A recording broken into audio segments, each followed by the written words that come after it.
You've probably met someone like this before.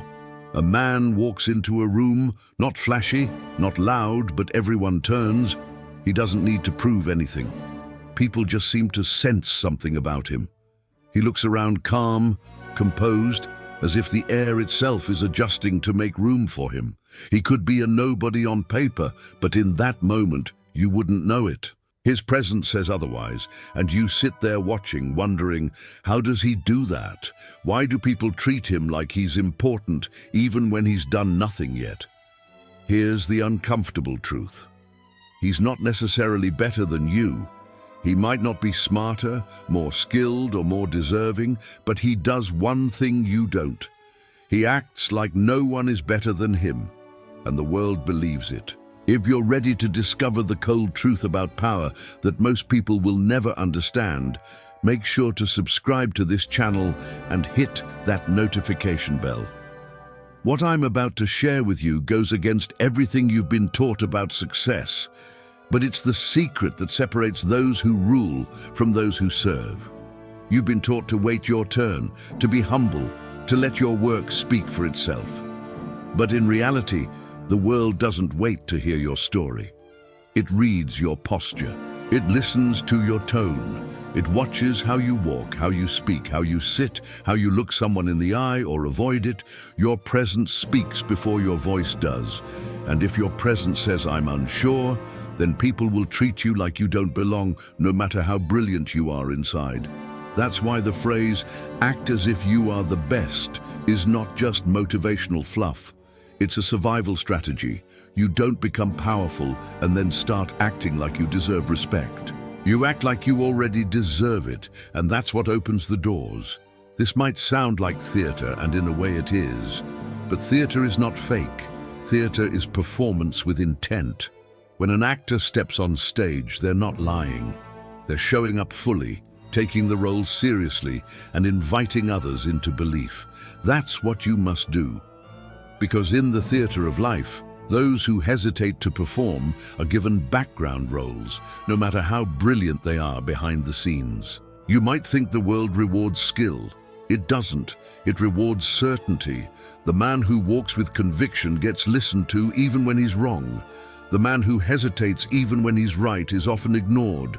People follow energy. They follow clarity. They follow the one who seems like he knows. Confidence is not a prize you earn after you've won. It's the armor you wear before the fight begins.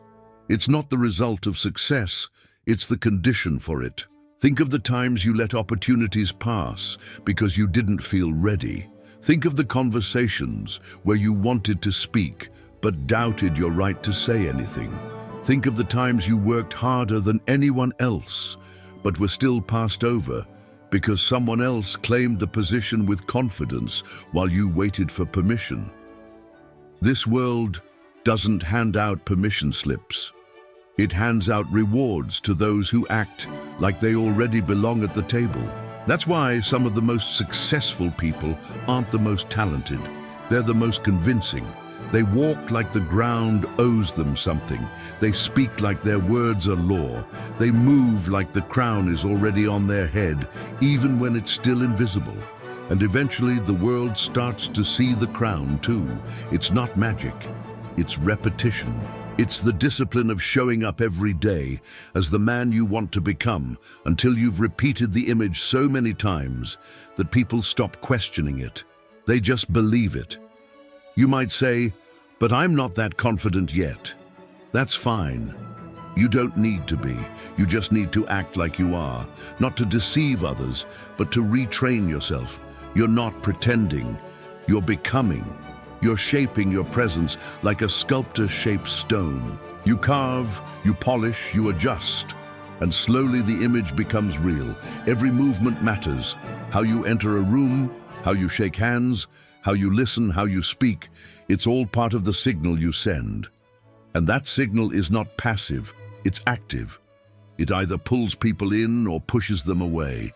It either says, "I am someone," or "You can ignore me." People don't dig deep, they respond to what's on the surface. Not because they're cruel, but because that's how we're wired. We don't have time to evaluate everyone's soul, so we go off cues. Body language, voice, eye contact, pace, posture, confidence. This is not about arrogance, it's about assumption. If you assume you are powerful, you will begin to walk like it, speak like it, look like it, and the world will slowly reflect that back to you.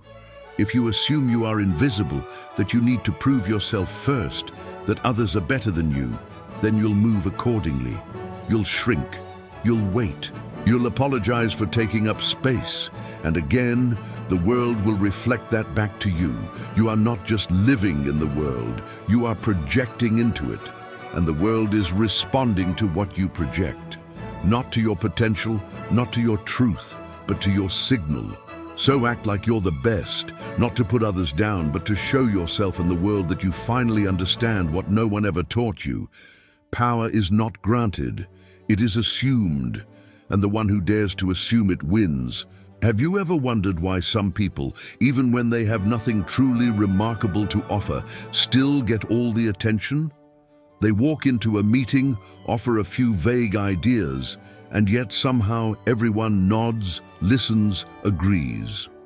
Meanwhile, someone else, perhaps you, has spent hours thinking through the problem, refining solutions, preparing carefully, and still your words land softly and die in the air. It's not your intelligence that's lacking. It's not your preparation. It's the signal you send the moment you open your mouth, or even before. The world doesn't follow competence, it follows certainty. People crave something firm to believe in, and when you walk and speak like you're absolutely sure of yourself, you become that anchor others are looking for, even if your ideas aren't perfect. Confidence, then, is not a reward. It's a requirement. If you want to lead, you cannot wait until you feel completely ready. You will never feel completely ready. No one does. That's the secret. The difference is, those who rise choose to act like they're ready, even when they're terrified inside. That's the lie that becomes the truth. Because every time you carry yourself like you're in control, people begin to believe it. They adjust themselves to your rhythm. They respond to the image you project, not the facts you carry. This is why you've seen average men lead exceptional teams. Why loud, overconfident voices take up all the space, while the quiet genius remains a footnote. Because the world reflects what you broadcast, not what you contain. You can be brilliant, insightful, and strong, but if your behavior whispers hesitation, people won't dig deeper to find out what you're really made of. They'll take the hint and move on. That's why you must own the room before the room offers you permission. Walk in like you belong. Speak like you've already earned your place. Carry yourself like you've got nothing to prove. Because the moment you try to prove something, you signal that you might not be as powerful as you claim. Even hesitation becomes a message, a delay in response, a nervous laugh, a hunched posture. These are tiny leaks of energy that signal to the room, I'm not sure of myself. And people feel that instantly. And because people are deeply wired to follow strength, or what looks like strength, they begin to reposition you. They put you one rank lower. They take your suggestions with a grain of salt. They test your boundaries more freely. They question your opinions more often. Not because they want to hurt you, but because that's how the human brain operates. We trust what we can feel. We follow what we can sense. And confidence, true or performed, is one of the most powerful emotional signals in existence. It creates gravity. It draws people in. This is why you should never wait to be celebrated before you carry yourself like a winner. Never wait to be validated before you stand tall. Never wait for your turn to speak up. Take it. Every hesitation is an invitation for someone else to steal your moment. This isn't about being loud. It's about being sure. Even your silence can command power if you choose it deliberately. When you sit in a room and say little but hold eye contact, sit upright and exude certainty, people begin to wonder what you're thinking. They lean in.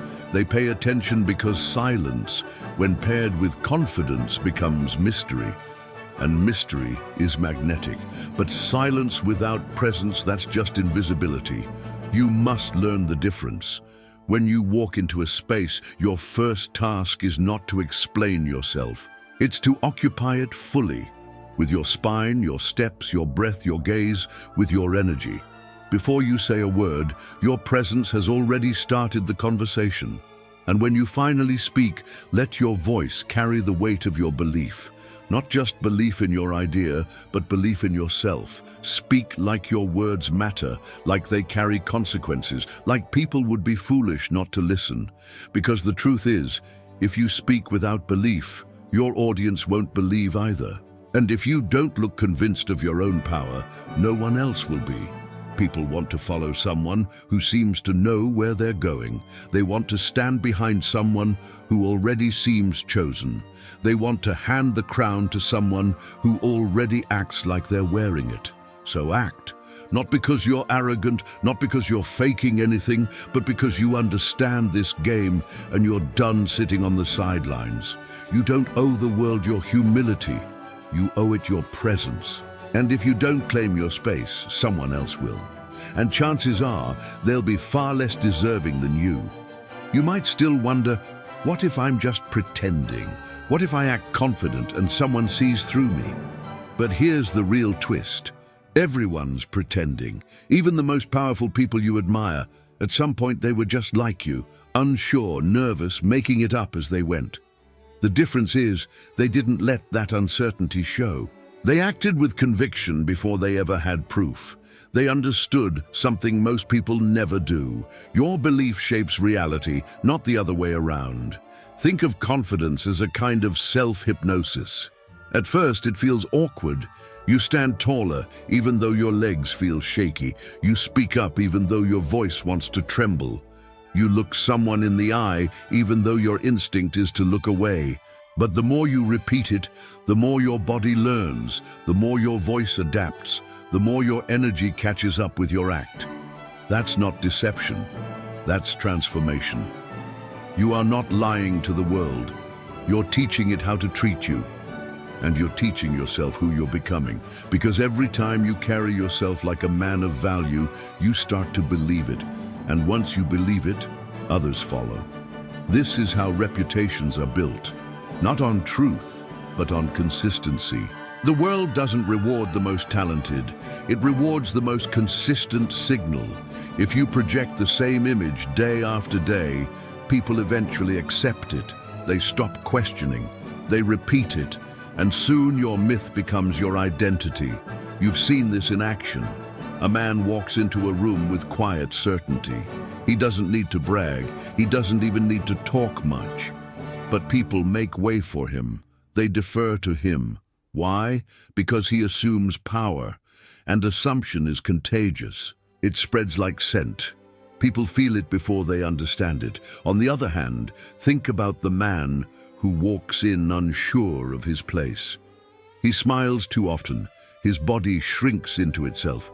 He tries to be agreeable, to cause no discomfort, to take up as little space as possible. And what does the room do in response? It forgets him. It overlooks him. Not because he's not worthy, but because he told the room without saying a word, "You don't have to respect me." This is the quiet disease of self-erasure, and it is a choice. You can choose to shrink, to defer, to wait until someone tells you you're enough, or you can choose to stand as if you already are. You don't need permission to start acting powerful. You act powerful and the permission follows. The world will treat you exactly the way you treat yourself. So when you walk into a room, stop playing small. Don't look around waiting for someone to recognize your greatness. Walk like it's already understood. Speak like your words matter. Move like the room belongs to you, not because you want to dominate others, but because you finally refuse to disappear. People respect certainty. Not perfection, not humility, not even skill. Certainty. You can be wrong and still lead. You can lack experience and still be trusted, as long as you carry yourself like someone who believes fully in who they are becoming. That's why confidence is not volume. It's not shouting or taking up space aggressively, it's presence. It's the quiet strength in your posture, the calm in your voice, the stillness in your eyes. It's moving slowly, deliberately, because you don't need to rush for approval. It's holding silence like a weapon. It's not needing to convince because you've already decided who you are. Others catch on fast. People want someone to follow, someone to trust, someone who carries belief like a flame and lights the way for others. And when they sense that energy in you, they start to organize around it. Not because you forced them to, but because they were waiting for someone like you to appear. So don't wait. Don't keep asking yourself if you're ready. Readiness is a myth. No one feels ready. The strongest people you know were just bold enough to act before they were certain. They jumped and learned to land on the way down. That's your job now. Not to perfect your image, but to choose it. Not to wait for proof, but to assume your role. Not to apologize for who you are, but to broadcast it with quiet force. Because if you don't, someone else will define you for you. And they'll write a version of your story that fits their narrative, not yours. That's the risk of silence. That's the cost of hesitation. You can either teach the world who you are, or you can let it label you based on how uncertain you seem. You've probably heard the saying, fake it till you make it. But that's not quite right. You're not faking anything. You're becoming. You're practicing power the way a musician practices their instrument. Not pretending to know, but committing to learn by doing over and over again until the movements, the voice, the posture, the energy, they're not an act anymore, they're you. And when you get to that point, when you've worn the crown so long it no longer feels heavy, people stop questioning, they stop testing. They start assuming what you assumed long ago. You're the one who leads, the one who matters, the one who belongs at the top. The irony is cruel, but true. Power doesn't go to the best. It goes to the one who believes he is, the one who acts like the best, the one who radiates without apology that no one is better than him, not because he hates others, but because he finally stopped doubting himself. You are not in a contest for who is nicest or smartest or most hardworking. You're in a game of perception, and perception bends reality. If you carry yourself as invisible, you will be. If you speak like you're unsure, you will be challenged and ignored. But if you speak with calm conviction, move like your steps have purpose, and stare into the world like nothing can shake you, people will feel it and they will respond. You don't need to scream to be powerful. You don't need to dominate to lead. You don't even need to have it all figured out. What you do need is to drop the habit of asking permission to exist. Stop waiting for someone to recognize your potential. Stop hoping someone will call on you. Stop shrinking your presence to fit someone else's comfort. If they're uncomfortable with your greatness, let them squirm. That's not your problem anymore. Power is not a reward handed out by fair judges. It's a mirror. It reflects whatever you send it. If you send fear, it gives you rejection. If you send confidence, it offers opportunity. You are not just walking through life. You are declaring yourself with every step. And every time you walk into a room, every time you speak, every time you choose to be silent or to act, you're sending a message. This is who I am. This is how I expect to be treated. So, let me ask you, what have you been broadcasting? Have you been acting like a man who is still waiting to become good enough, or a man who already knows he is? Have you been walking like someone unsure of his worth, or someone who carries himself like the world owes him attention? Because that answer, more than your talent, your resume, or your intentions, is what determines how the world will treat you. If you assume you are a background character, the world will never cast you as the lead. If you act like your voice doesn't matter, people will stop listening. But if you assume you are necessary, if you move like you are valuable, then others will adapt to that energy. They will believe what you believe, because confidence, when repeated with discipline, becomes truth. You may not control every situation. You may not always get the outcome you want, but you do control how you show up. And when you show up with certainty, people feel it. When you walk into a room and your presence speaks before you do, something shifts. That shift is what separates the forgotten from the unforgettable, the sheep from the wolf, the one who waits from the one who decides. So here is the truth that ends all debate. You do not become powerful by accident. You become powerful by assuming power again and again and again until it becomes impossible to see you as anything else. The man who walks with the belief that he is the best isn't waiting for permission. He isn't waiting for validation. He isn't waiting for the right time. He moves as if the game is already his. And the world kneels not because he asked it to, but because he taught it to. So now it's your turn. No more shrinking, no more explaining, no more hoping. From this moment forward, walk as if no one is better than you. Not because you have something to prove, but because no one will believe it until you do. Power is not granted, it is assumed. And the one who dares to assume it first rules.